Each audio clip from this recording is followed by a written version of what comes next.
இவருங்க நீங்கள் முதல்லலாம் பார்த்துருப்பீங்க பச்சை பச்சேல்னு இருந்திருக்கும் புல். ஒரு சில வீட்டில் தான் இப்போ பச்சையாக இருக்குது பாருங்க. எல்லாமே காஞ்சிக்கிட்டு வருது இன்றைக்கி. ஏன்னா 16 டிகிரி இன்றைக்கி சில்னஸ்ஸு. இப்போ நவம்பர்னால அதனால் ஃபுல்லாகவே இப்போ காய ஆரம்பித்தோம். மரம் ஃபுல்லாகவே உதிர ஆரம்பிச்சிரும். இலையுதிர் காலம். இங்கே பாருங்கள் எல்லா மரமும் பாருங்கள் வெறும் குச்சி மட்டும்தான் இருக்கும், மரத்தில் இலையே இருக்காது.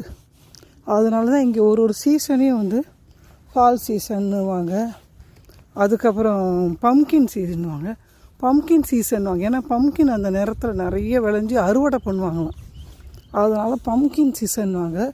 இப்போ அடுத்து வர்றது வந்து இது இப்போ வந்து தேங்க்ஸ் கிவிங் நடக்க போகுது.